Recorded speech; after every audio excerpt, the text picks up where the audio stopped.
I was over at a picnic with my parents when my father said to me, Davy, we have a surprise for you if you'd like to do it. Would you like to go west with John and Frank this summer? They've invited you to go along. I said, I just about fell out of the tree. I was so happy. That was probably 37 or 38. They had gotten they had a Chevy, an old Chevy with a trailer, and they had a small trailer behind it, which they carried our gear in, and our gear being tents and things which we never used, sleeping bags, which we did use, and we never had any rain, so we never put up a tent. We just sleep on the ground. We took Route 30 the whole way west to Salt Lake City, Chambersburg to Route 30 to Salt Lake City. There were no interstates in those days. That was the biggest interstate there was, and that was over the mountains, of course. We would camp anywhere that we just alongside the road. Never had a meal inside anywhere. We always had we had the same thing every day.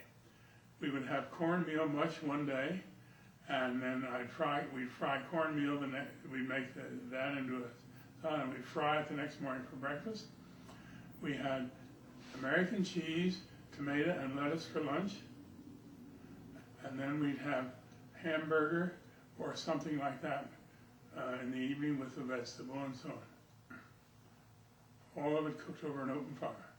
We had water bags that we kept on the front of the car that would keep the water cool, and we would fill up those water bags at gas stations. We were in the back seat all the time, and that's all I can tell you. I suppose we got in different seats at different times, but we did stop one time on the way out. They saw burrowing owls. So we jumped out and ran across the prairie and found where they had a nest.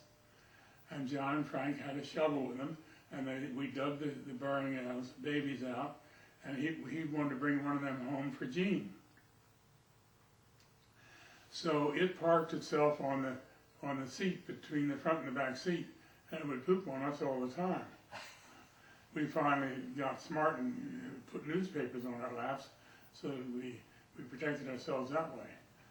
But we had that, and then we had a hawk as well on the back, a prairie falcon. And how the prairie falcon didn't kill the sparrowhawk or the hawk or the burrowing owl, I don't know. Or maybe we shipped the burrowing owl off by that time, I don't know.